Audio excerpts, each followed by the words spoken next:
Olá, pessoal, sejam bem-vindos à série UTF-PR Musical. Essa série faz parte de um projeto de extensão da Universidade Tecnológica Federal do Paraná, e nós estamos muito felizes aqui de começarmos com essa entrevista com o pianista e professor Guilherme Baldovino. Olá, Guilherme, tudo bem? Fala, Breno, tudo bem? Tudo bem, seja bem-vindo. Estamos muito felizes em receber você aqui na nossa série. Prazer é todo meu. Muito obrigado por convidar. Nós que agradecemos. Eu vou começar então, Guilherme, lendo o seu currículo aqui, apresentando você para quem está participando aqui conosco. Guilherme é mestre em música pela Universidade de São Paulo, USP. Iniciou seus estudos de piano aos 5 anos de idade em Foz do Iguaçu, aqui no Paraná, sua cidade natal. Formou-se no curso técnico de piano pelo Conservatório Musical Ludwig van Beethoven, em 2013. E em 2015 concluiu sua graduação em música na UNILA, Universidade Federal da Integração Latino-Americana, na qual estudou sob a orientação de Irene Porzio Zavala e Josias Matschulat. Interessou-se pela área de correpetição durante a graduação. Sob a orientação do professor Luciano Simões Silva, realizou um trabalho detalhado de acompanhamento para os alunos do primeiro ao último ano da graduação em canto da UNILA, de 2014 a 2016. Também atuou como pianista colaborador, correpetidor e monitor de naipe no grupo coral UNILA e coro Todo Canto, sob orientação e regência de Gustavo Henrique Pinto, e tocou em conjunto com a Orquestra de Cordas da UNILA, projeto de extensão que busca, juntamente com o desenvolvimento musical de seus integrantes, realizar a pesquisa e execução do repertório barroco latino-americano. Muito interessante. Em 2017, se mudou para São Paulo para continuar os seus estudos. Estudou piano sob a orientação de Luiz Guilherme Pozzi, no curso de formação avançada da Escola de Música do Estado de São Paulo, EMESP. E foi coralista bolsista do Coral Jovem do Estado de São Paulo em 2017 e 2018. Durante o seu mestrado, sob orientação do professor Dr. Ricardo Balesteiro, pesquisou quais são as representações simbólicas conferidas à figura do pianista colaborador nas críticas musicais presentes no jornal O Estado de São Paulo. Atualmente, Guilherme Baldovino trabalha com a produção de conteúdos educativos para a internet, em especial voltados ao ensino do piano colaborativo. Guilherme, que currículo interessante! E eu queria que você falasse algo sobre a sua carreira que não foi lido aqui, tipo algo do seu dia a dia, algo interessante que levou você até mesmo para a pesquisa que você realizou, né? Essa pesquisa tão interessante de mestrado, né? Essa dissertação, que é o que nós vamos estar falando mais aqui, né?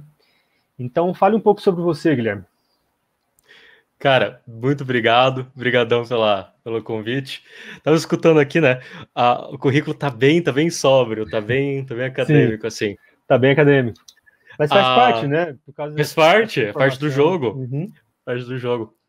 Cara, a música é uma coisa interessante que ela entra na minha vida desde muito cedo.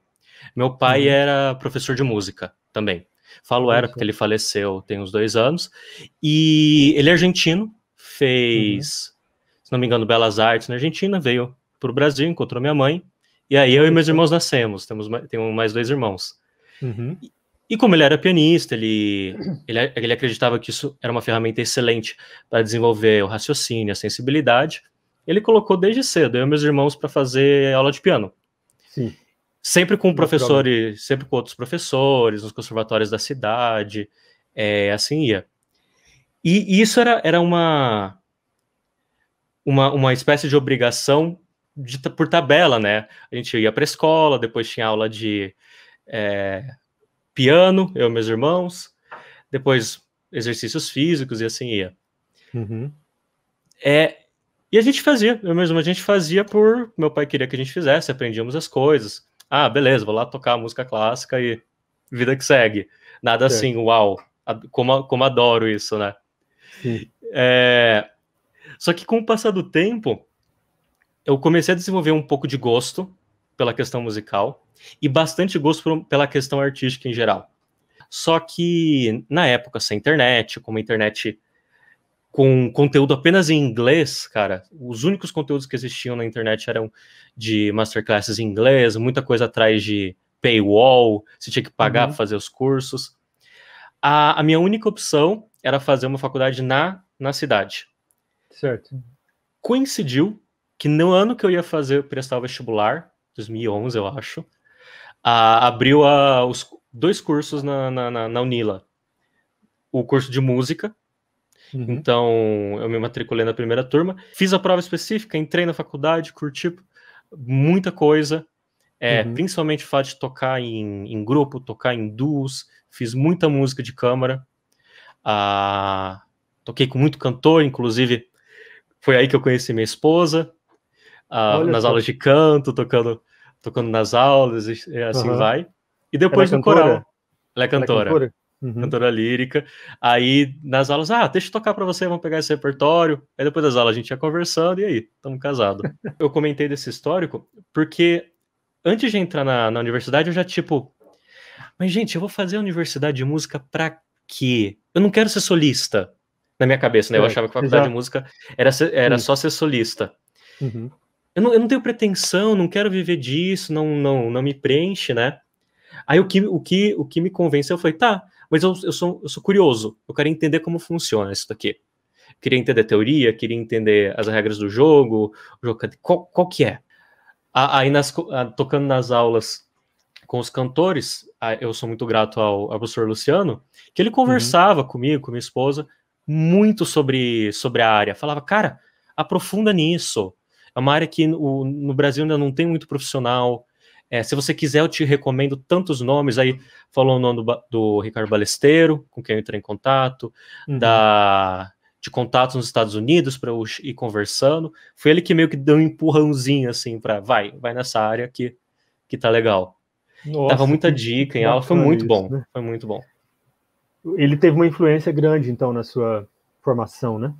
Sim, e dele comentar o que fazer, como fazer, dar dicas de relação entre canto e piano, coisa que outros professores não faziam, né? Eu chegava na aula e só tocava, os professores falavam sempre só com o cantor, daí.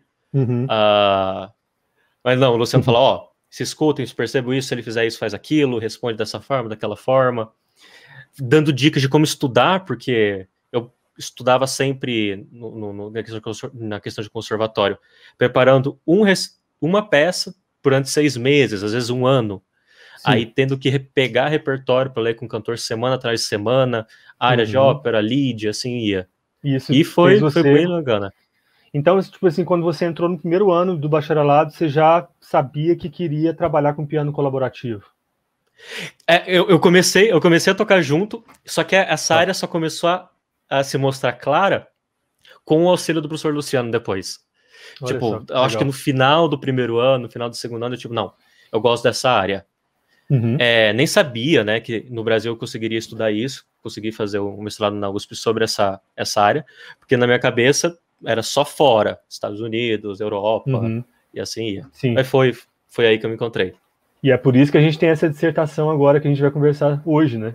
Exatamente. Guilherme, quem falou do seu trabalho, mesmo porque ele foi seu orientador, né, foi o professor Dr. Ricardo Balesteiro.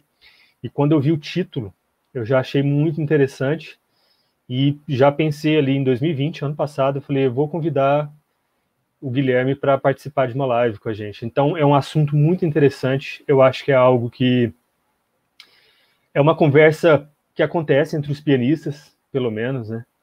E é um assunto delicado, é um pouco difícil de trabalhar isso, porque é algo que mexe com algumas coisas, né, importantes.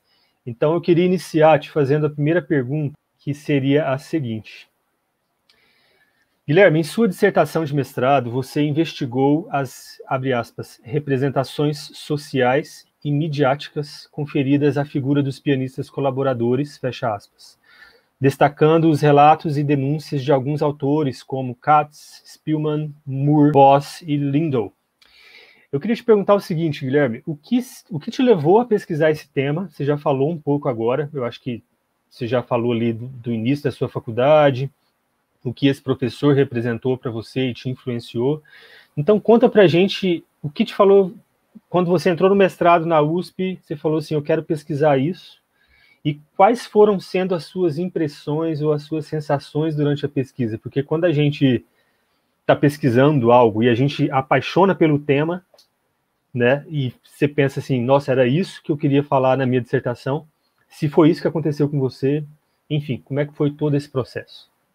Uhum. O processo ele começou de uma curiosidade. Por causa do Luciano, eu entrei em contato com o Balesteiro, mandei uma mensagem no Face e falei, eu moro em Foz, eu vou estar em São Paulo para uma apresentação de alguém que eu queria assistir há um tempo, podemos marcar uma aula, conversar sobre a área? Fiz diversas aulas particulares depois do Balesteiro e perguntei numa delas que livros ele recomendava para eu ler, para eu conhecer sobre a área, porque eu conhecia zero. Aí ele me falou, lê o livro do Martin Katz, lê o livro do Moore, lê o livro do Lindo, lê o livro do Spillman. E eu fui lendo os livros para entender sobre a área. O que essas pessoas falam, o que essas pessoas comentam, o que é essa coisa que eles estão chamando de piano colaborativo, né? Ou repetição, outro nome que queiram dar. E uma coisa muito legal que eu percebi, primeira, que toda vez que todos os autores eles falam sobre uma série de preconceitos, eles relatam uma série de causos da profissão. E todos esses causos têm uma linha comum. O pianista colaborador é sempre visto como um solista que falhou, é visto como um pianista por essa razão, então, um pianista com pouca técnica, que é incapaz de tocar solo e por causa disso está lá tocando com outros instrumentistas. Não deu para outra coisa, né? Não deu para outra coisa, exatamente. Não, tá aí tá o prêmio de consolação. Primeira coisa. Segunda coisa, e que está relacionado com essa, de que eles eram muito maltratados dentro do meio artístico. Eles eram maltratados tanto na relação direta entre pares, um cantor que acha que o pianista está ali só para ser um playback vivo, um violinista que está ali e nem liga para o que o pianista está fazendo. É um acessório apenas, né? Um acessório. E um acessório que tinha que seguir. Tem um relato que, se eu não me engano, é do Boss, que ele fala, não, tem um violinista que eu acompanhei, no final da apresentação o violinista chegou para mim e falou, você tocou muito bem hoje, tão bem que eu não escutei nada do que você fez. Dando a ideia de que seguiu, né, as intenções do violinista, mas não contribuiu. Lá, né? Exatamente. Não contribuiu em nada para a apresentação. E eu fiquei, cara, não é o Katz, não é só o Katz, não é só o Moore, não é só... São todos. Nossa. Você citou ali mais ou menos uns 5 autores, os 5 meio que tinham o mesmo discurso. Assim, exatamente. São pianistas que atuaram décadas na área e depois desinvestaram a escrever sobre a sua prática, né? Eu fiz isso, eu fiz aquilo, essa é a minha vida, essa é a minha biografia. E todos, sem exceção, têm relatos assim. Alguns querem passar pano, não, isso é normal, é o que se espera, é assim mesmo. Outros dizem, não, eu sou contrário a isso totalmente, que é o caso um pouco mais do Moore. É muito bacana. E isso vai contra até, acho que eu li no seu trabalho, algum deles citando que isso eu tenho amor próprio, né? Eu não aceito isso, eu não aceito esse tratamento. Exatamente. E, então, tem essa questão de ser visto como um pianista menor, aí o distrato entre pares, e outra, né, que é a consequência disso, que é o tratamento na mídia. E quem fala mais sobre isso é o Moore. E o Moore é bastante verbal sobre isso, ele diz, toda vez que eu vou tocar, os salões de concerto não divulgam meu nome, mesmo que eu esteja presente em todo o recital, eles não me apresentam, eles me escondem atrás de vasos, eles escondem atrás de tecido. É como se eles não quisessem que eu estivesse lá. Ele conta, inclusive, um caso de um recital filantrópico na Royal Albert Hall, em que ele tocou com 3 instrumentistas. Ele ali no piano e 3 instrumentistas em geral. Chegou o cara responsável pela organização do evento, agradeceu os 3 músicos e esqueceu do pianista. E ele diz, gente, eu toquei o recital inteiro. Eu fiz música o recital inteiro. Não fizeram nem menção dele. Nem menção no cartaz, em nada, assim. Nada, né? Ele tocando o repertório inteiro, o concerto inteiro, e nada, nenhuma menção ao trabalho, ao nome, né? Enfim. Nada. Então, tipo, essas atitudes pela recorrência, pelo fato de que aconteceu em contextos diferentes. Eu tô falando da Inglaterra de 1910 com o Lindo, eu tô falando da Inglaterra de 1940, depois 50 com o Moore, tô falando dos Estados Unidos com o Cats ali 90, 2000, são contextos Nossa, históricos agora. geográficos diferentes. Uhum. Mas mesmo assim o que une é essa coisa, ó, você é um pianista de menos e por isso vai ser tratado como um pianista de menos. Segue aí os outros instrumentistas e só faz o que eles estão mandando. De Uhum. forma assim, muito resumida. Mas isso me chamou a atenção. Uhum. E isso, então, o Ricardo Ballesteros te passou alguma literatura, você foi lendo, pelo que eu estou entendendo, e aí você foi, nossa, isso aqui precisa ser estudado, isso aqui, é isso que aconteceu? Exato. Falar E mais aí, sobre isso. exatamente. Aí eu comentei desse caso com ele, ele disse, cara, isso ainda acontece comigo, com o Ricardo Ballesteros, hoje. E ele comenta, ainda não cita o meu nome, ainda não me Uhum. coloca em alguns programas, tem melhorado bastante. Sim. Acho que todo pianista pode falar alguma história dessa, né, Guilherme? Exatamente. Todos nós E podemos contar uma história desagradável. aí ele comentou de um caso que em 94, não tenho certeza agora se é a Kathleen Battle ou a Kirite Kanawa, vieram para o Brasil e quem tocou com uma delas foi o Martin Katz. Uhum. Acho que foi a Tekanawa, se eu não me engano. E quando foram entrevistar o Katz, em nenhum momento o repórter do Estadão, foi no Jornal do Estadão, em nenhum momento o repórter do Estadão pergunta sobre o Katz. Quem é você, o que você faz, qual a sua história, qual a sua contribuição musical. Foi toda uma entrevista de fofoca sobre a cantora. E o Cat super polido fala, eu não comento sobre relações profissionais, eu estou aqui fazendo a minha parte, sabe? Uma coisa assim. E ele Uhum. falou, pra você ver, né, que até o repórter, até a questão da mídia, esse estereótipo, essa visão já é bastante propagada. Já é uma coisa difundida, né? Uma coisa difundida. Uhum. Ele falou, e eu fiquei, cara, onde é que eu posso ver essa entrevista? Tem um acervo online do Estadão. Aí veio o clique no negócio. Cara, será que eu consigo pegar as críticas musicais e fazer esse Ah, link, ver como é que isso acontece aqui? sim. Nossa. E eu fiz isso por uma questão muito interessante. Para dar palpabilidade, deixar um negócio concreto. Se eu Uhum. falar, não, isso é um estereótipo que existe, não sei o que, a galera vai falar, é mimimi, é papo de pianista frustrado, não sei o que. Certo. E eu, tipo, não, gente, são contextos diferentes, são histórias diferentes. Ó, aqui a mídia, são 100 anos de. É, de você pegou 100 anos ali, né? ficou um pouquinho 1912, menos. né? Isso, Ah, ficou um pouquinho menos do que 100 anos, mas, tipo, gente, é quase um século de crítica musical, olha só. Não uhum. tem, não tem argumento contra esses tipos de dados, né? Sim. Deixar um negócio mais concreto. E aí foi. Claro, como todo o processo de pesquisa, ele foi mudando, ele foi se polindo, os interesses foram indo, mas esse cerne ficou. Os Uhum. dados para ver se isso acontecia no Brasil ou se não acontecia. E aí descobri algumas coisas bacanas. E tá disponível agora, né, Guilherme, seu trabalho. Eu quero até encorajar o pessoal que está assistindo a gente, né, depois a olhar ler o seu trabalho, né. Tá muito Uhum. interessante, tem dados importantes ali. Isso é um dos motivos também que eu quis te convidar para a série, porque, igual você falou, já são 100 anos, lá 1912, início do século XX. A gente está aqui em 2021 e a gente está falando nisso ainda, né? Eu acho que eu tenho contato com muitos pianistas aqui também em Curitiba, em Goiânia, que é a minha cidade natal, e, enfim, no Brasil inteiro, né? Com a pandemia se aproximou, né? Todo mundo, os músicos estão mais próximos e tal. E esse discurso continua, né? De situações desagradáveis que o pianista estava no palco, dividindo o palco, colaborando, né? Com um cantor ou um instrumentista solista, um instrumentista, né? E tendo essa sensação de que, peraí, isso aqui não é um trabalho colaborativo, eu estou aqui servindo essa pessoa por causa da atitude desse outro artista, né? Então é algo interessante, né? Por que isso acontece? E como você falou, está difundido, né? Ainda. Exatamente.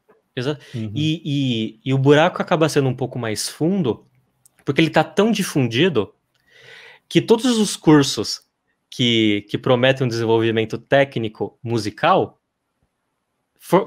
tentam formar solistas.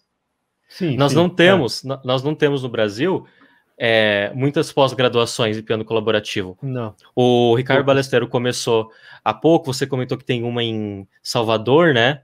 Eu acredito que sim. Tipo, não sei nem se é piano colaborativo, mas é performance.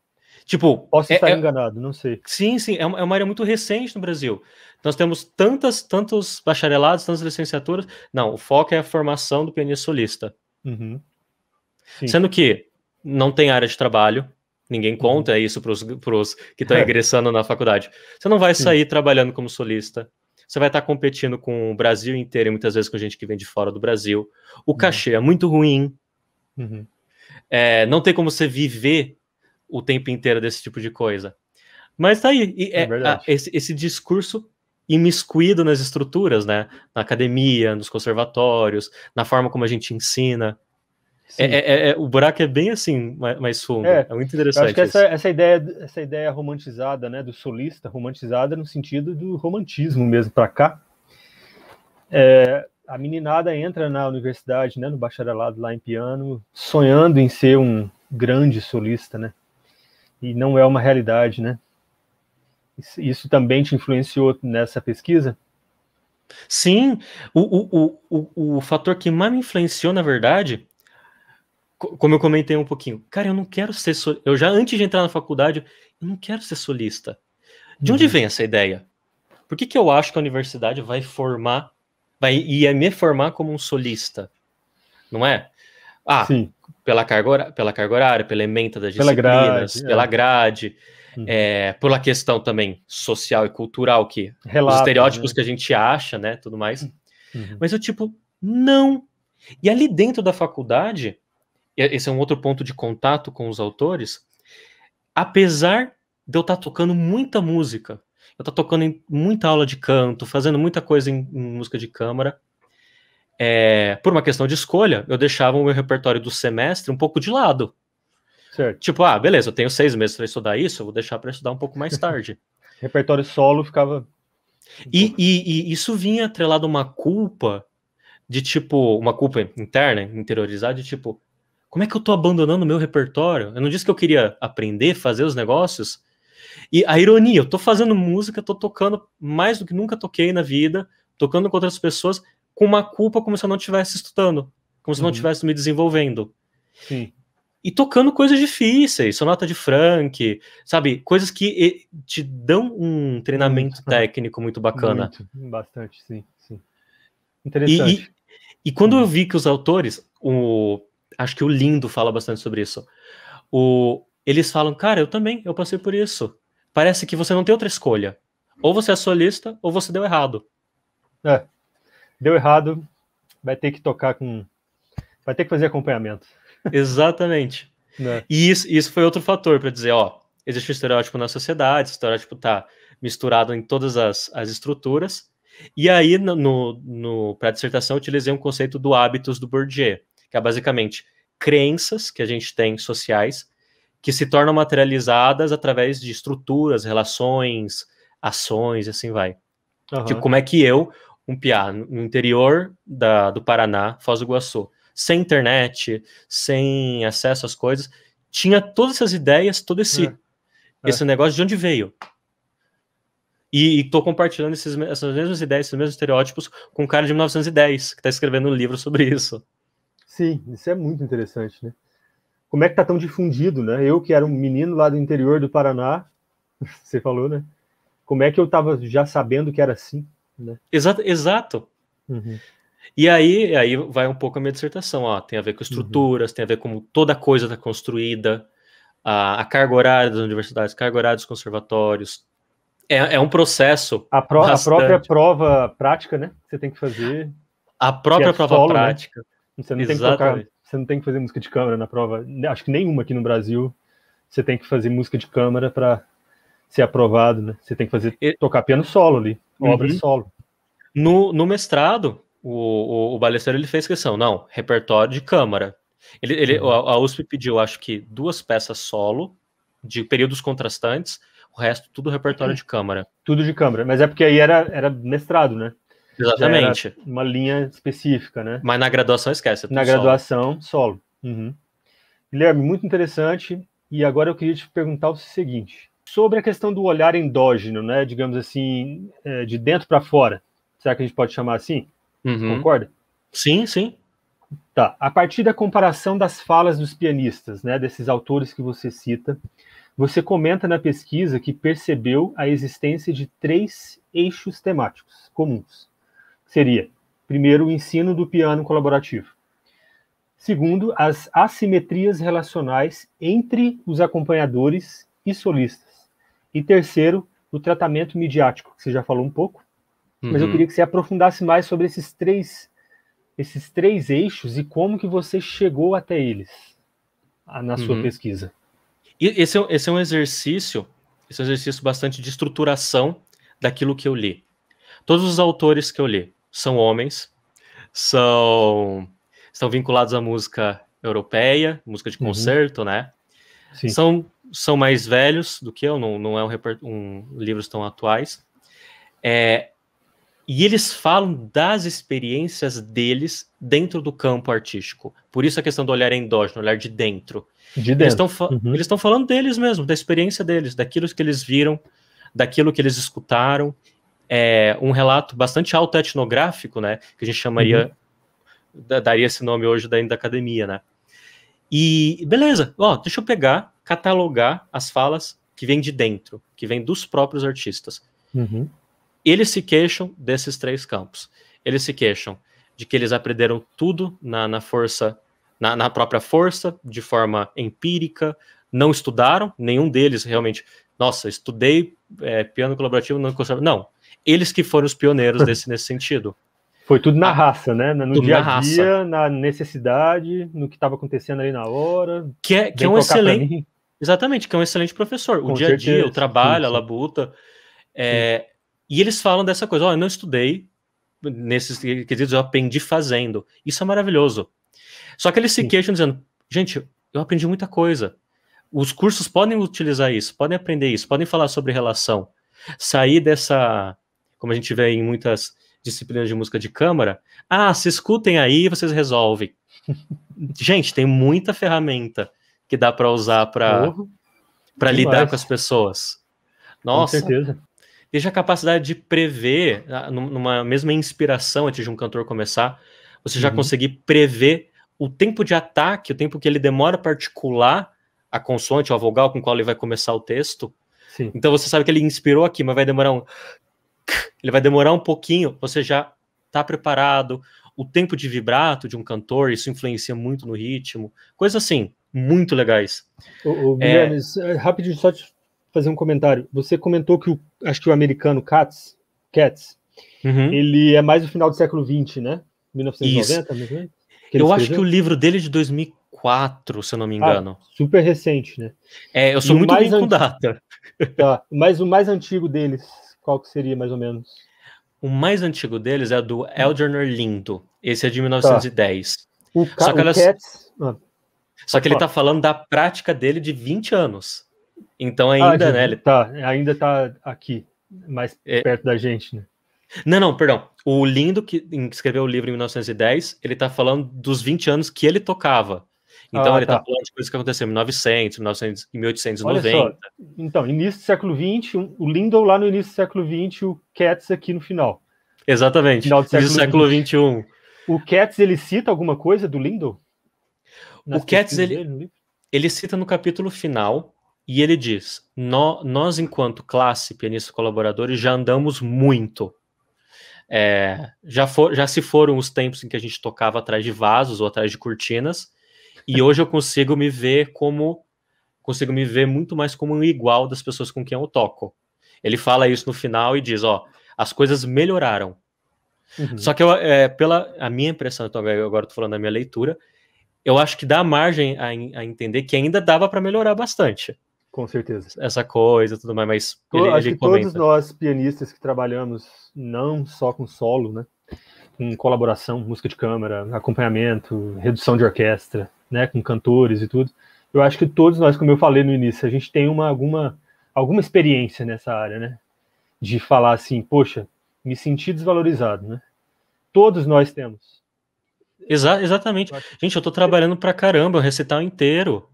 Uhum. É coisa, muita coisa. Cadê, né? Tô fazendo tanta música quanto. Uhum. E então Claro, esse olhar, o primeiro lado seria, né, o olhar educativo, essa Uhum. questão das estruturas. Esse segundo seria a simetria de relação.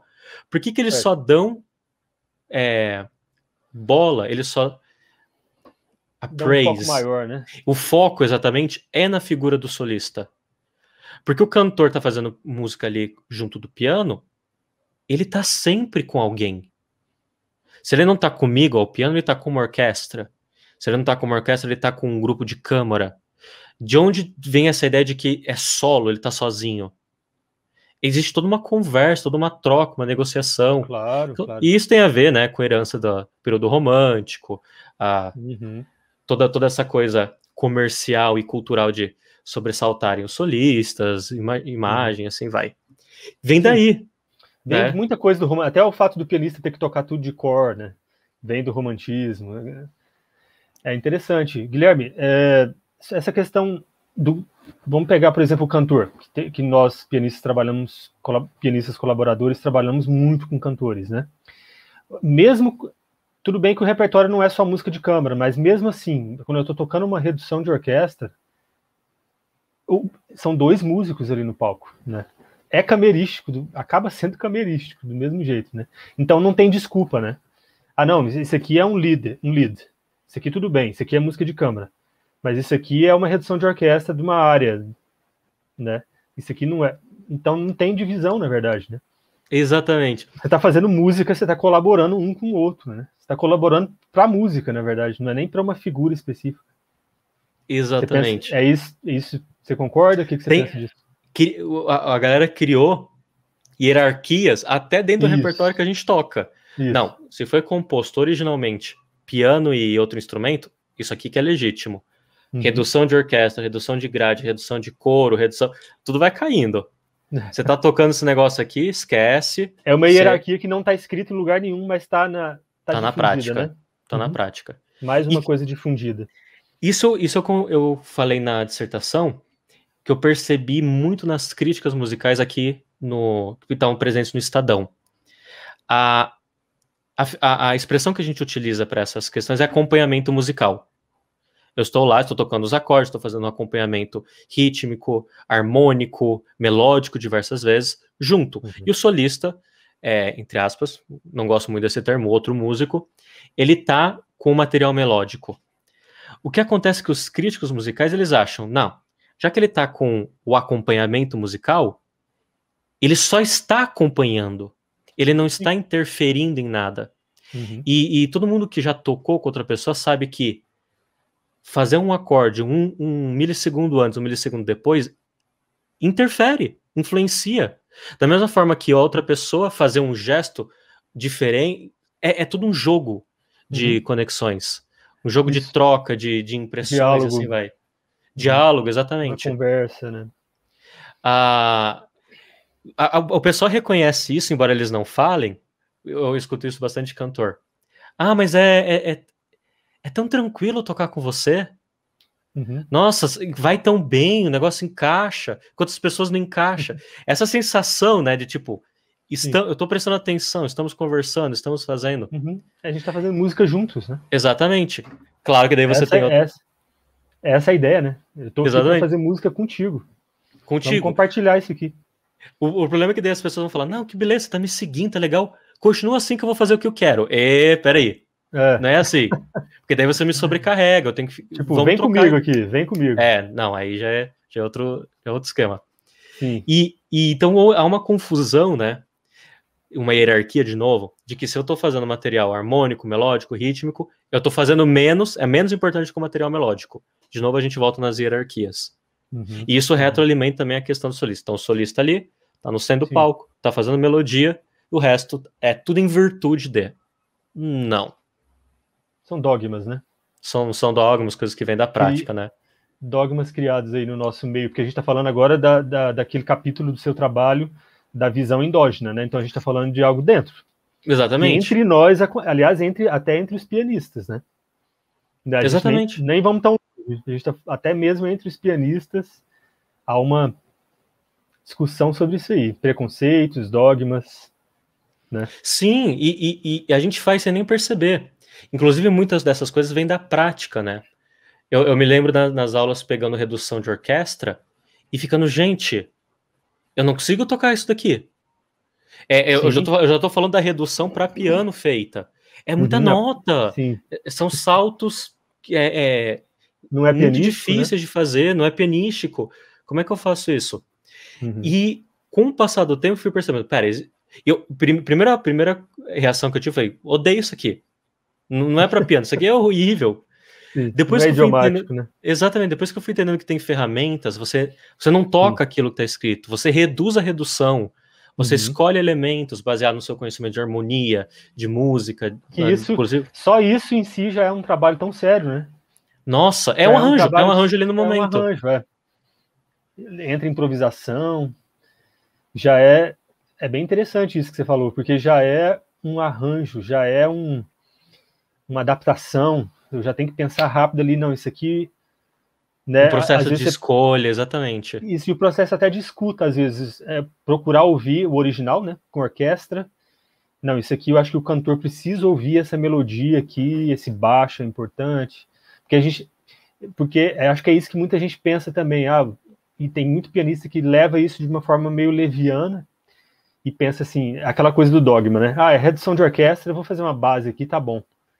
Não, tem que ser musical, e é um trabalho de pesquisa que você está fazendo ali, né? Exato. Preparar uma redução de orquestra, muitas vezes você tem que fazer um trabalho de pesquisa, de arranjo. Então a valorização do profissional ali é muito importante, né? Sim. É um trabalho muito sério. E tem muita coisa, então. E eu comentei desse exemplo da redução, porque numa forma de estudo voltada, focada somente para leitura e execução, então, muito do meu treino, tanto no conservatório quanto no bacharelado, embora eu dou muito crédito para os meus dois professores, a Irene e o Josias, eles sempre me puxavam para ver mais, ver além da partitura, ver estruturas, ver outras coisas. Mas mesmo assim existe um foco muito, lê partitura e toca. Não existe um processo de escolha, de criação de arranjo. E aí você começa as hierarquias, né? Pô, se eu tenho que fazer o arranjo da orquestra de ópera, é muito da hora. Por que, né? É um trabalho musical muito legal. Por que a leitura e a execução tem que ficar aqui em primeiro plano? É um processo de criação, né? E na hora, muitas vezes. E de criação, com muito embasamento, né? Você tem que ter embasamento para fazer essa criação, esse arranjo, essa adaptação. Exatamente. E praticar, É muito legal. Então, vem muitas dessas hierarquias através da prática. E uma ideia que eu defendo na minha dissertação é que essas ideias, elas se retroalimentam. Essas ideias se retroalimentam na forma como as pessoas conversam entre si, sobre o que conversam e sobre o que não conversam.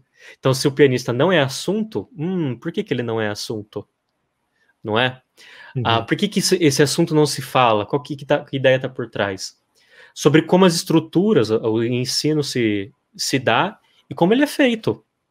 Então, você vai tendo toda uma rede, e aí que entra um pouco na dissertação o conceito do hábitos, das representações sociais do Moscovitch. Representações sociais é um nome chique para estereótipos, seria, na verdade. Todas aquelas imagens, as imagéticas que são compartilhadas no público. Se eu falo, por exemplo, pianista, muita gente talvez tenha pensado um homem branco, talvez europeu, de terno, smoke, numa sala de concerto, talvez na sala São Paulo. É uma representação social, é um estereótipo. Isso é construído. Então, essas ideias vão se misturando, vão se compartilhando, vão sendo feitas através do diálogo e através da prática do que as pessoas fazem. Sim, do dia a dia ali mesmo, né? Exato. Da vida, né? Como ela é mesmo. Essa rede, né? Exato. E para evitar cair naquele discurso relativista de que não, isso são casos isolados. Eu justamente mostrei, não são. Todos os pianistas que escreveram sobre sua prática falam sobre isso, em contextos diferentes, em épocas diferentes. No Brasil, as dissertações falam bastante sobre isso. A própria dissertação da Dully, ela fala sobre essas questões. outras dissertações e assim vai. Um exemplo que daí veio depois da minha defesa, o Fritz Janke, que, cara, ele tocou inúmeras apresentações da cultura artística aqui em São Anos Paulo. e anos a fio, né? Anos e anos. Diz que eu contabilizei mais de 70, né, só nesse recorte temporal que eu fiz, sem contar trabalho em outras instituições. O meu foco foi só a cultura artística. Ele é só conhecido por seu trabalho como solista. O cara gravou todas as sonatas de Beethoven. E ele lia muito bem. Tocava com uma série de pessoal de câmara e assim vai. Leitura à primeira vista fantástica. É isso que era. Então é muito interessante ver onde estão os focos, né, da produção de discurso, da escrita.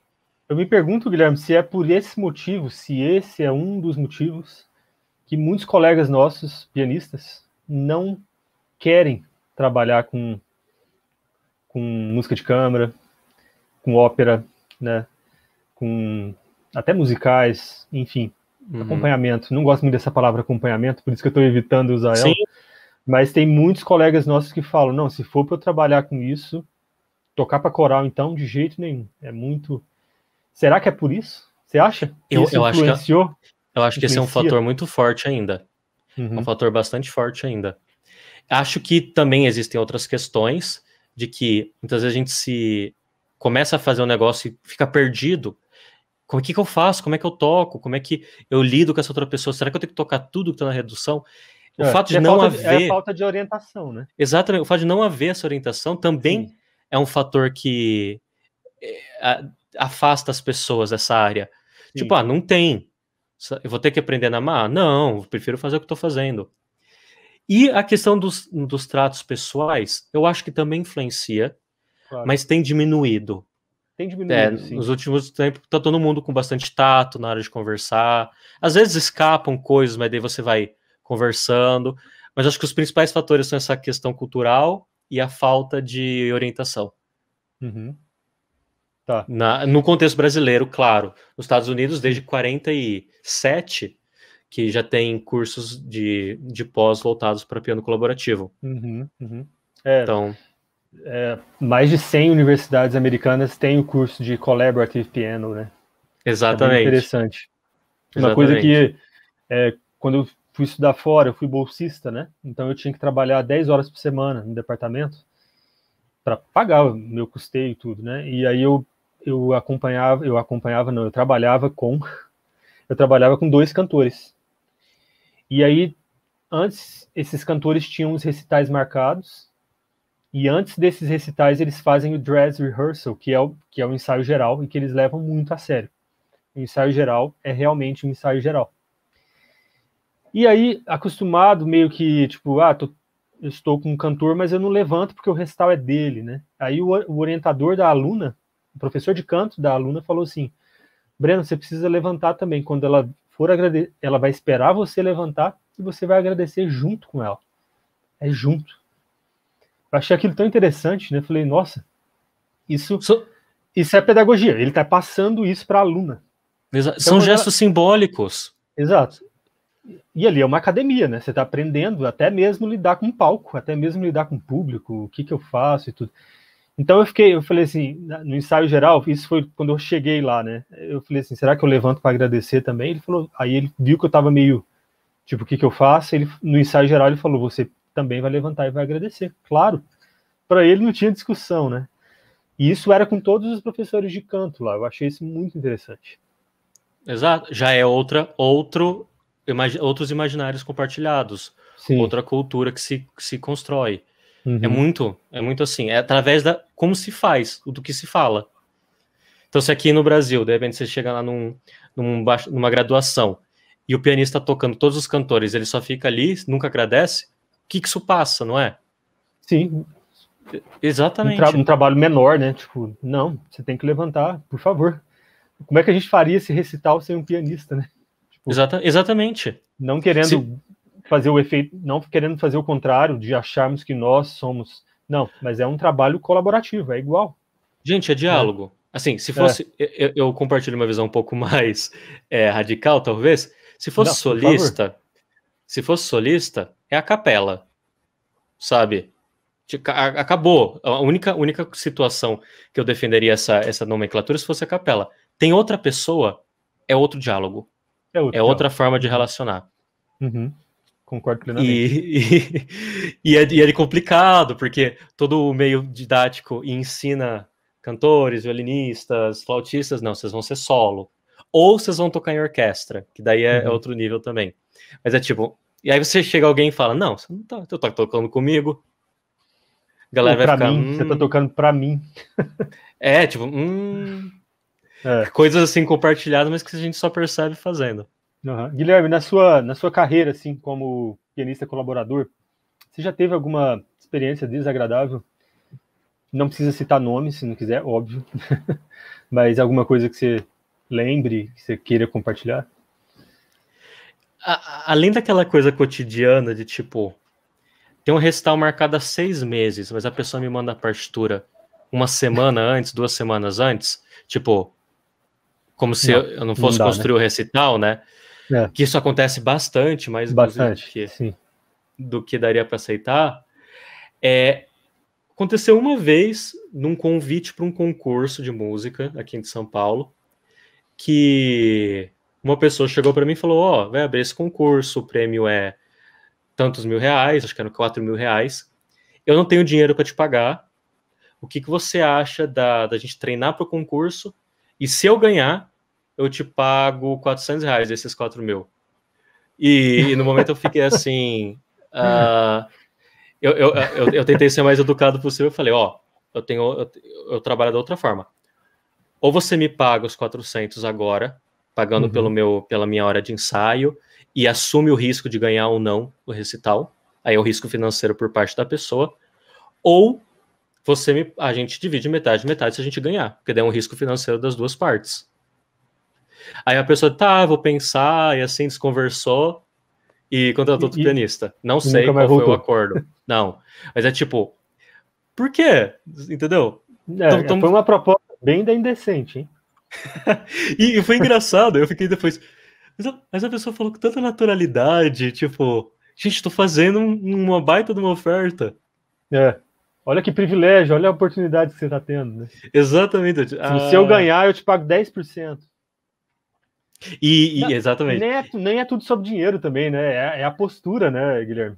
A postura da pessoa, né? Que é um colega nosso, da nossa área. Endógeno. É uma coisa... A gente tá falando de coisa dentro. E o que leva a pessoa a pensar desta forma e chegar a uma conclusão dessa? Entendeu? É esse o rolê. O que tá por trás dessa ideia? É uma coisa bastante... no mínimo curioso, né? No mínimo curioso. É muito interessante. Ele sabia que ele ia achar algum pianista que ia topar também, né, Guilherme? Sim, mas daí não tem o que dizer, né? Tipo, então. São situações diferentes, são níveis de consciência diferentes, assim vai. Eu sempre tive um fator importante, um privilégio interessante de falar, que eu nunca vivi exclusivamente ter que tocar para outras pessoas. Eu dou aula, eu tenho projetos paralelos, eu faço outras coisas. Então eu não me vejo obrigado a ter que aceitar qualquer coisa. Eu aceito projetos que me complementem, que eu quero fazer. Agora, nem todo mundo tem esse privilégio. Então você acaba... não vou julgar um colega de profissão, mas é uma coisa para se conversar. Eu julgo mais a pessoa que fez oferta do que, enfim. Não é nesse sentido. Então, os 3 eixos era pedagógico, tô tentando que é o ensino focado somente para o solo. Só para o solo, aí vem as assimetrias. Que é considerar o solista, exatamente, o solista maior do que o cara que está tocando junto, o pianista. E a questão midiática. E nesse caso a gente falou lá no início, é uma consequência dessa questão, é sair do meio totalmente musical e passar para o meio midiático, dizendo, não, realmente, o que importa é o solista. Tem uma questão financeira, é o solista que vende ingresso, é o solista que propaga, tem toda uma questão assim. Certo. Mas daí a mídia, as críticas musicais, ao avaliar o conjunto, deveria avaliar o conjunto, a propósito do recital. E assim é. Mesmo porque tem duos famosos, né? Tem pianistas e cantores que fizeram uma carreira em cima disso, então os dois vendem ingresso, né? Assim, exato, caso, né? Exatamente. Ainda mais hoje em dia, nos últimos 20 anos, é difícil. É difícil você ter um duo que você só vendo uma pessoa. Sim.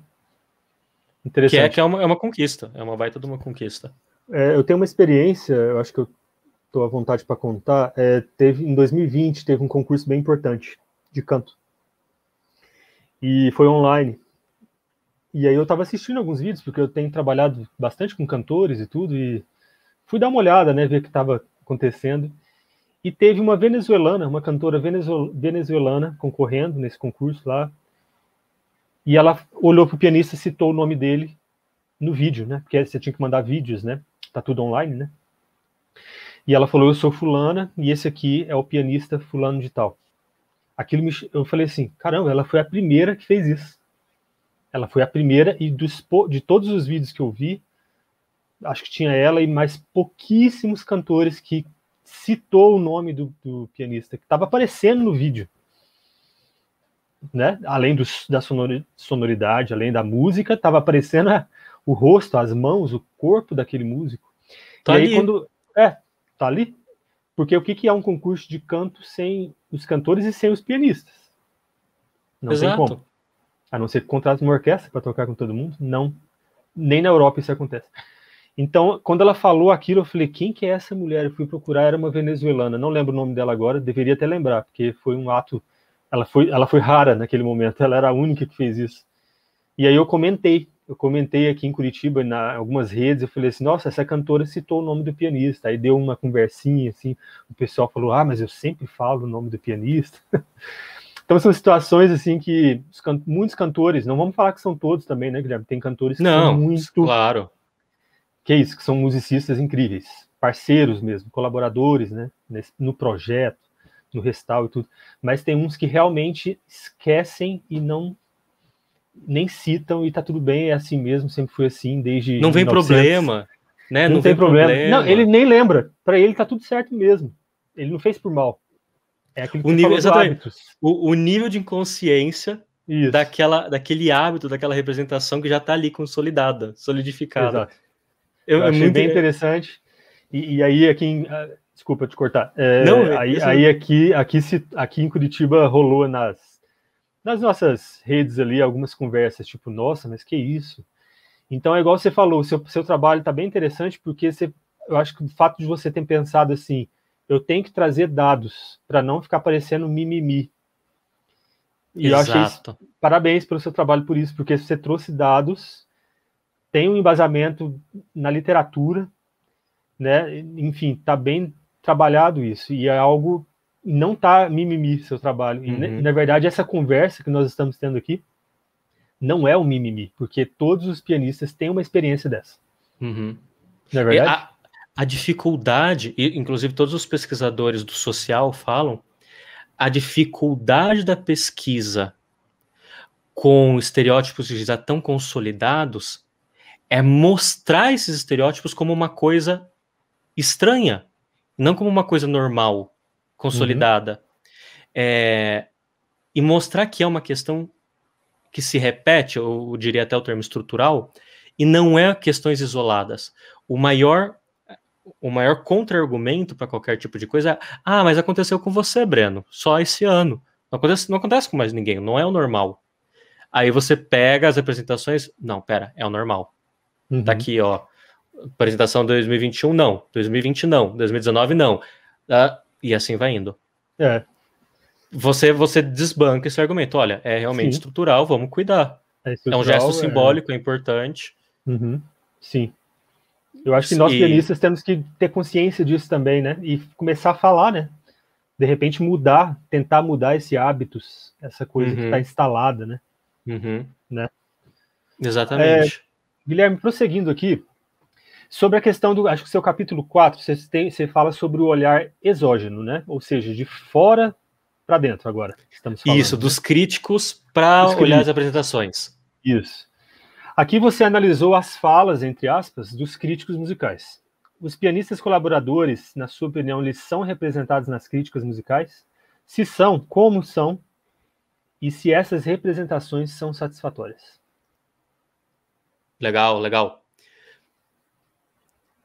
A minha hipótese, quando eu fui fazer a pergunta, com aquilo que eu li, com aquilo que ressoa da minha experiência e tudo mais, é de que eu ia encontrar um monte de críticas em que o nome do pianista não aparecia.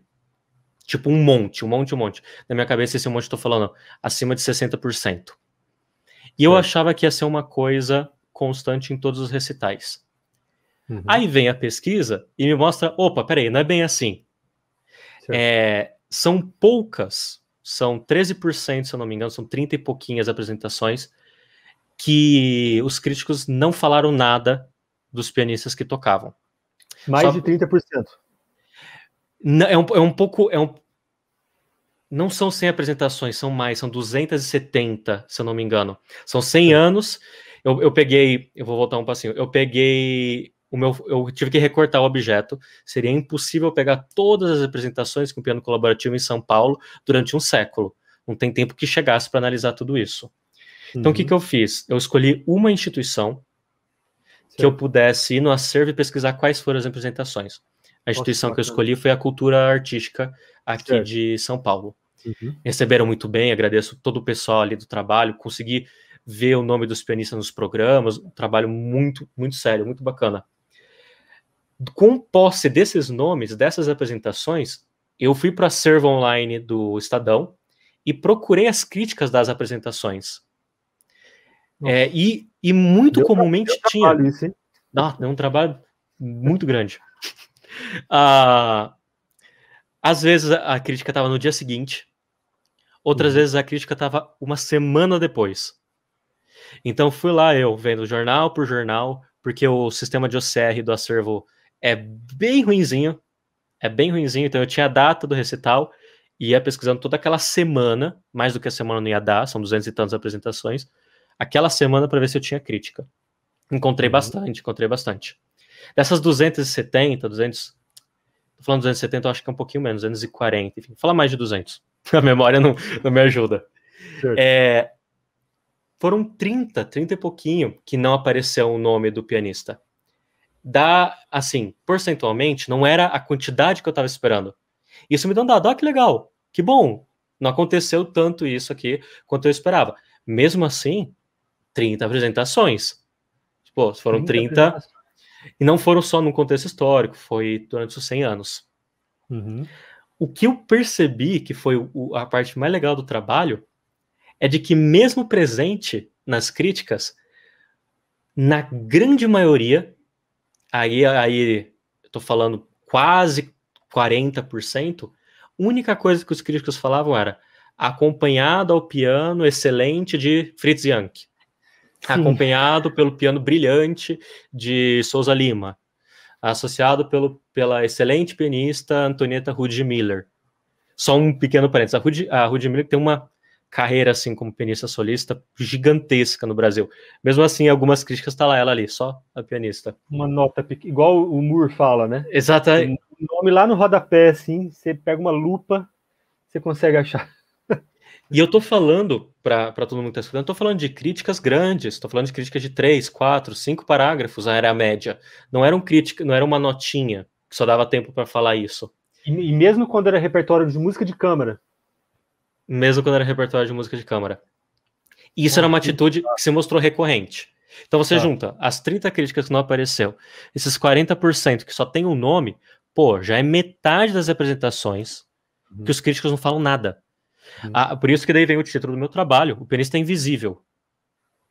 Às vezes ele tá visível, com uma visibilidade bem ruinzinha, outras vezes ele nem aparece. Nas outras que ele aparece, e aí que isso deu pano pra manga, foi muito legal. O conteúdo trabalhado depende totalmente do contexto musical, da instrumentação. O conteúdo trabalhado depende da instrumentação. Isso, o crítico falou na crítica sobre o pianista estava relacionado com a instrumentação da apresentação. Certo. Então, tipo assim, se era um duo de piano e violino, por exemplo. Exatamente. Em geral, olha a diferença, a gente tem uma diferença gigantesca em duos vocais. Aí eu contabilizei as palavras utilizadas para falar sobre cada uma das figuras. Você tem toda uma tabela lá no seu trabalho, né? Vale a pena dar uma olhada depois, pessoal. Sim, aí vocês vão ver os dados certinhos, vão ver se Todos o os argumento dados se sustenta, toda essa coisa, assim. Nos dos vocais, você tem, tipo, ínfima, a quantidade de palavras utilizadas para falar sobre o pianista é ínfima. certo. É É só uma tipo, citação. em 100 anos é 900 palavras, e enquanto Aham. que de solista é 26 mil, 70 mil, acho que era, dos vocais um pouco maior. Nos dos instrumentais, é maior a do solista, mas se fala bastante, se fala bem mais do pianista. De 900 pula para 3 mil, um pouco assim. E mais ainda é desproporcional o que se fala sobre o solista. Totalmente. Fala mais sobre violinista, cellista, teve muito cellista que se apresentou, flautistas e assim vai. Mas se falou um pouco mais sobre a atuação do piano. O pianista nesse trecho fez aquilo, naquele trecho fez aquilo outro, assim vai. Nas apresentações em trios, quartetos, quintetos, o que se fala é parelho. O crítico não fala tanto sobre a ação individual de cada instrumentista, não está falando do violino, da viola, do cello, do piano, ele fala do conjunto em si. Certo. E nessas apresentações ele fala, nesse momento o piano se destaca, faz isso com o quarteto, nesse outro momento o quarteto se brinca com o piano, aí você tem uma questão muito mais parelha. Dentro de números, são apresentações menores também. Você tem uma carga de volume muito mais apresentações de duos vocais, instrumentais, do que quartetos. Mas nas que eu encontrei, esse é o resultado que eu obtive. Aí nas apresentações maiores, não tem como. Estou falando de piano e coro, piano e orquestra, piano e, sei lá. Aí só se fala sobre o regente, sobre o grupo, não se fala muita coisa do pianista, não. Também foram 2 apresentações só nesse esquema. Não é um dado tão significante estatisticamente.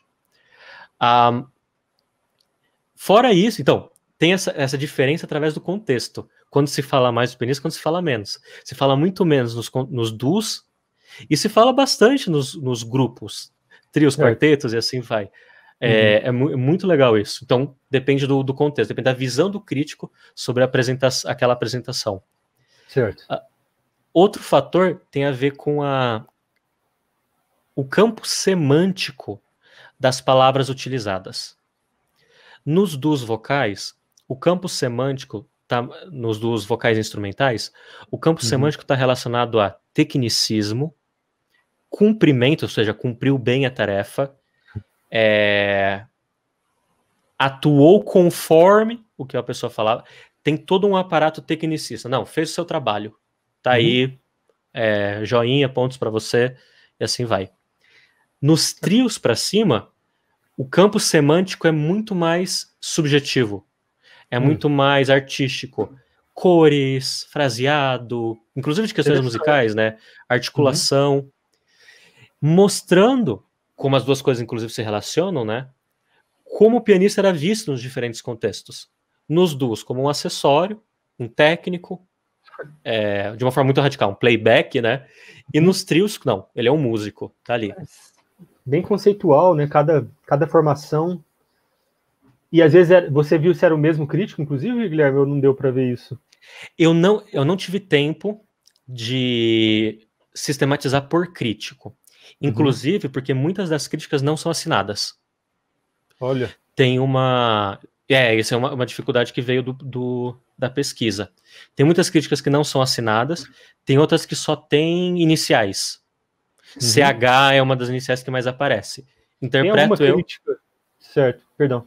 Pode continuar. Não, era só. Interpreto eu que seja o Carlos Hag, mas eu não posso falar isso sem fazer um trabalho de ir lá no acervo, pesquisar quem era. Sim. Aí já passava também do meu escopo. Então não consegui fazer esse trabalho por causa disso. Mas nós temos nomes que se repetem muito. O Carlos Hag é um deles. Caldeira Filho é outro também. Inclusive o Caldeira Filho tem uma numa crítica horrível, assim, do Guerni e o do Vignoles, do Roger Vignoles, em que eles fizeram o de Schöne Müller e ele não falou nada do piano. Zero do piano. Ignorou, simplesmente. Ignorou, Não tipo, vou falar dele. E o próprio fator que era pragmático do piano, o piano tá fazendo as ondas, o piano tá fazendo o riacho. Não, ele falou, é o cantor que tá fazendo. O cantor tá fazendo o riacho. O holofote estava no cantor. Exatamente. Então, só uma curiosidade, assim. Perdão, te interrompi. Não, tranquilo. Cara, é muita coisa que acontece, igual você falou, que foi passando, né, de geração para geração e ficou, né? E tá bem enraizado no nosso fazer, né? No nosso dia a dia ali, trabalhando. Interessante. Eu posso dizer que, na minha pouca experiência, porque tipo, eu acabei de chegar do mestrado e tudo, mas eu tenho tido sorte de trabalhar com cantores excelentes, sabe? E musicistas também, instrumentistas, né? Mas eu já tive experiências, principalmente a questão midiática. Às vezes, a instituição que está fazendo tipo um evento, né? Por exemplo, eles citam o nome do regente, do grupo vocal, regente do coral, citam o nome do solista, dos solistas, mas o do pianista não vai. Isso é bem curioso. Isso acontece mais do que a gente imagina, eu diria, viu, Guilherme? Sim, sim. É algo que tem que ser falado. Tem que ser falado e... Tem gerado desconforto, né, para os profissionais pianistas, né? Exato, é aquela expressão, né? Vai cortando todo dia um pouquinho. Uhum. Você vai, todo dia chega uma hora que extravasa, o negócio vai... Só que além dessa questão simbólica, do nome presente, da valoração, do valor do cachê, inclusive, que todo mundo precisa trabalhar, sobreviver, no meu trabalho, eu defendo que tem que ter um trabalho em conjunto, além dessa... Esqueci a palavra. O do fato das pessoas ficarem pensando, né, sobre esse assunto, esclarecimento, essa divulgação, tem que ter uma reforma dos assuntos trabalhados na universidade. Na universidade, nos conservatórios. Concordo plenamente. Sair de um foco totalmente leitura e prática, leitura e toca as notas que você leu e acabou, faz aqui a articulação que o compositor está pedindo e vai lá, tua vida é isso, quer fazer música, e ir para um foco muito mais geral, muito mais musical, eu diria. Gente, qual que é a progressão harmônica? Vamos lá, uma coisa simples. 1, 4, 5. Vamos lá, qual que é a progressão harmônica? Qual que é a inversão que ele está fazendo? Qual que é a textura? Que instrumento o piano, se for uma redução de orquestra, que instrumento o piano está tentando evocar? Será que eu faço igual o instrumento? Não faço igual o piano? O instrumento está pedindo? Que articulação eu vou? Coisas muito mais musicais que vão te abrir portas, assim, muito grandes, porque se você sabe de harmonia, você consegue arranjar, você consegue improvisar, você consegue compor, você tem ferramentas, assim. Se você sabe sobre fonética, você vai trabalhar com cantores, você tem ferramentas para lidar com texto, e não ficar repetindo o que você escutou do professor de canto durante 30 anos, enquanto você... porque essa vogal sempre fala assim. Pera, será que fala isso ainda? Nessa região vocal? Naquela região, será que não vai mudar a vogal? Quanto tempo, né, o cantor precisa articular? Perdão se estou falando bastante, mas é muita coisa que eu vou lembrando. Claro. Minha esposa sofreu muito nas minhas mãos no período do bacharel. A gente tocava muito em conjunto. E como eu era super assim de conservatório, certinho e tudo mais, eu falava, não, você tem que fazer no tempo que tá escrito aí, estuda mais, se vira. Nossa, super... Até vergonha de falar. Porque o duo aí era mais... Era muita intimidade também, né? Também tem isso, assim, tipo, não vai. E vamos, os dois tem que estudar, os dois tem que fazer. Até que, numa aula, o professor me falou, a gente tava tocando Gretchen, todo pianista, só que um cantor toca o Gretchen. Ele falou, fala o texto. Enquanto você toca, fala o texto. Aí a gente fez a transcrição fonética, eu falei. No momento que eu percebi os encontros consonantais que tem... É genial, né? O tempo que demora para você poder articular isso com os lábios, né? Meine Ruist, Rim. O tempo que você tem entre o T e o H. Eu fiquei... eu errei, eu tava errado a vida inteira. E fora o piano trazendo toda a ambientação, né? na mão Exato, direita ali, é uma coisa incrível. Tem esse fator pragmático, tem o fator da relação das coisas. Eu fiquei, gente, tem muito mais coisas. Olha só, eu nunca pensei que o tempo que demora a particulação do texto influenciaria no ritmo. Mas só óbvio. Mas nenhum professor fala. Nenhum professor que lide com canto fala. É muito, muito interessante esse tipo de coisa. Muito interessante. Então, É tipo, um trabalho profundo, né? uma reforma, um contexto, ferramentas, como você se comunica. Chega do professor falar, se escutem aí. Não, pera. E assim vai. Ou pior ainda, o professor falar pro pianista, não, você tem que seguir ele. Guilherme, isso nem sem comentários. Né? Já que você falou de reforma, eu queria seguir para a última pergunta. Quais são as conclusões, então, né? As conclusões que você chegou em sua pesquisa no campo pedagógico, artístico e midiático? Assim, você tem uma, né? Você trouxe uma proposta, você trouxe você quebrou paradigmas, né? Você falou sobre o hábitos, a questão dos dogmas, né? A visão endógena, exógena. Como é que foi sua conclusão desse trabalho, da sua dissertação? A gente está caminhando para um. Você comentou que há melhoras, né? Que hoje em dia está muito diferente.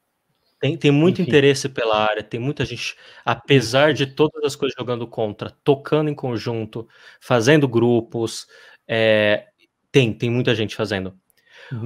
Também percebo que tem muita gente questionando a própria academia e os próprios conservatórios em suas respectivas áreas. Eu quero outros repertórios, eu quero tocar de outras formas, que a minha avaliação não seja só repertório solo. Tem que ter muita gente se mexendo. Acho que o meu trabalho eu só consegui fazer ele porque a galera já tá se mexendo. Esse é meio que o zeitgeist que a gente tá fazendo. Não tem nada assim, tipo, rompi barreiras, capinei mar de forma nenhuma. Só tá aí, tive a liberdade porque a galera já tá fazendo. A minha sugestão na relação de ensino é um ensino muito mais holístico, sem nada assim, muito mais completo. Quais são as questões? Como você relaciona? Não é aprender harmonia e nunca ver isso relacionado. Como você relaciona a harmonia na prática? Vamos fazer exercício disso. Como a harmonia influencia nas suas escolhas interpretativas, que é uma área dentro da pesquisa musical que está em alta assim, no Brasil, né? Pós-graduação e assim vai. Como a harmonia influencia? Questões de tudo. Previsão, campo harmônico. De que adianta eu ver a harmonia se eu não sei que, de todos os acordes possíveis, o compositor talvez só use 3, 4. Aí eu tô lá estudando Schoenberg, fazendo as coisas, etc. E às vezes é muito mais simples entender o que o compositor está fazendo. Umas coisas bem aplicadas. Então, um ensino mais focado, um foco muito grande na prática em conjunto, ferramentas as pessoas lidarem entre si. Tem livros que falam bastante sobre isso. Os próprios autores desses que eu comentei dão ferramentas sobre como conversar, instrumentos com instrumentos, pessoas com pessoas, assim vai. Você diria uma reforma curricular? Uma reforma curricular mesmo. Eu não acho, e aí estou falando totalmente de uma questão empírica minha, que está dando o resultado que se vende. O que acontece é que 1 ou 2 sempre tem sucesso. Esse fulano, aquele fulano, saiu dessa universidade, tá aí tocando em bom. Sabe, tá tocando não sei aonde. É uma minoria, é uma porcentagem muito pequena. Aí. Que tá realmente ganhando dinheiro tocando um estudo de Chopin, né? Igual um professor. Ou tá realmente fazendo. Gente, o trabalho que vai ter é tocar em conjunto, como se toca em conjunto, como se forma editais, como é a música de câmara, quais são as ferramentas do pianista colaborador, sem ser somente na música dita. Como é que eu posso, de repente, tocar em música pop, trazer alguma pessoa que já toca, que já vem isso, como é que eu posso aproveitar? Tem trabalho. A galera que quiser falar sobre tem muito trabalho. Aí é um período fértil, assim, para fazer coisas. Certo. Isso na questão, né, acadêmica. E aí, quem estiver escutando, tá fazendo aula, cara, faz aquilo que te dá dando interesse. Quer tocar em conjunto? Toca em conjunto. Quer tocar solo? Toca solo. Nada contra. É muito legal. Sim, é importante dizer que a gente não tá falando para não estudar o repertório solo, né, Guilherme? Faz aquilo que te movimenta e sem preconceito, sem culpa. Vai fazendo, vai aprendendo, vai melhorando. Essa é na questão educativa. Na questão midiática, de críticas, é uma questão de avaliar a proposta. Eu comentei, inclusive, na minha defesa, acho que a Gisele quem pergunta isso. Eu falo assim, para mim, o que importa é a proposta do recital. O recital foi brega?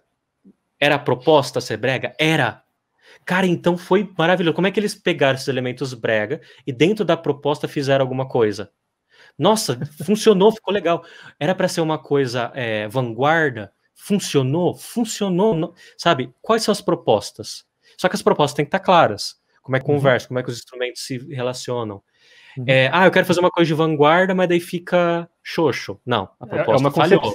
É uma concepção do concerto, né? Que acontece, inclusive, com todos os indivíduos envolvidos. Todo programa, todo edital. O cantor, o pianista, o iluminador, né? Exato. É muito mais rolo, é muito mais... Gente, deu certo? Deu. Não deu? Por que não deu? E uma questão de comunicação entre instrumentistas. Eu acho que esse é o foco principal.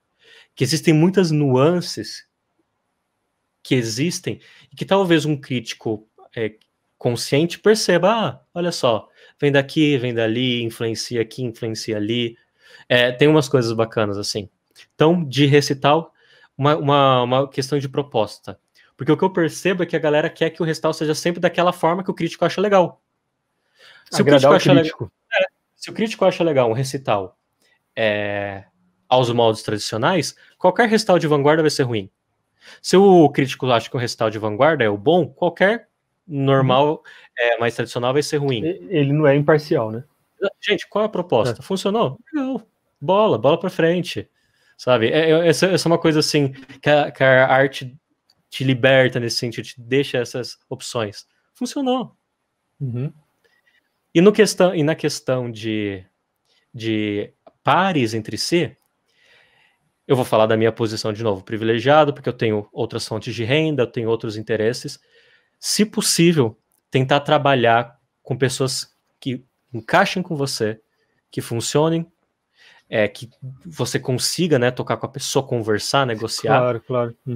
E, se possível, se você ainda precisa estar nos meios que te pagam pouco, te dão muito trabalho, exigir uma remuneração maior, uma representação maior, mais tempo para estudar o recital. Porque tem instituições que, mesmo sabendo o recital há 2 anos, só mandam um mês antes. Coisas assim. Através de falar. E só falando. Só falando, só pedindo, fazendo. Esse é o rolê. É verdade. Guilherme, excelente seu trabalho. Agradecemos muito a sua presença aqui. É uma discussão, igual eu te falei, é muito atual, né? Não é mimimi, é algo que realmente acontece com a gente, né? Que trabalha com os pianistas, porque nenhum pianista vive, acho que uma porcentagem ridiculamente pequena, vive de concertos, né? Então a gente vive de colaboração. E quando eu falo colaboração, eu falo mais amplo possível, colaboração na concepção de um concerto, de um recital, preparação de um repertório, trabalho em equipe, né? O que nós queremos com essa música, o que a gente quer com essa escrita, qual que é o objetivo. Então é um trabalho muito amplo, é colaboração. E eu acho que é muito mais a música se eleva com isso. E é tão bom, né? Trabalhar parece meio utópico, mas existe, né? Existe. Isso tem mudado, tem cantores que é ótimo de trabalhar junto, que considera muito o pianista, né? Maestros também, regentes e instrumentistas, mas tem uns que realmente é difícil. Mas eu acho que é algo que tem mudado, mas precisa mudar muito ainda. Eu acho que é igual, acho que o Moore comenta, né? Eu não sei, algum desses autores que você citou, ele fala, eu tenho o meu amor próprio. Amor. Né? Eu não vou deixar isso, eu sou um profissional dessa área. Eu não estou aqui como um playback, né? Como um acessório. Então isso é bem relevante. E obrigado pela sua pesquisa aí. Obrigado por ter aceito o nosso convite. E é isso. Posso falar para o pessoal seguir seu canal? Claro. Primeiro de tudo, muito obrigado pelo convite, muito obrigado pela conversa. É muito legal isso daqui, é muito legal falar. Eu acredito, eu tenho esperança que as coisas vão mudar. Estão mudando, na real, já. Tem muita gente fazendo, tem muita gente fazendo bem. Tem muita gente, conheço, tem muitos colegas que também estudam fora, pelas impossibilidades de estudar aqui no Brasil ainda, e vão voltar. Outros que estão interessados em criar cursos sobre isso no Brasil. Então, tem tanto pianista estudando tanto sobre esse assunto, né? Exato. Pianistas brasileiros trazendo, né, coisas de fora e tudo. Muita gente. Eu agradeço de coração ao Ricardo. Obrigado, Ricardo Balesteiro. Ele é um baita de um orientador, uma baita pessoa e um baita músico. É muito difícil essas coisas. E ele foi uma das razões, assim, uma das principais razões que me motivou, assim, durante o mestrado. É difícil, a labuta, fazer os negócios. Ele foi a principal coisa. Tô fazendo esse mestrado por todo o conhecimento pela pessoa. E daí uma pessoa também para vocês seguirem. Ficarem de olho no que comenta, no que faz. É verdade. Professor seguir o Balesteiro, Ricardo Balesteiro, a gente tem que segui-lo. Sim, nossa, tem umas coisas muito legais. Esse é o legal, esse é um ponto positivo da pandemia, né, Guilherme? A gente poder se conectar, porque a gente está todo mundo enclausurado, né?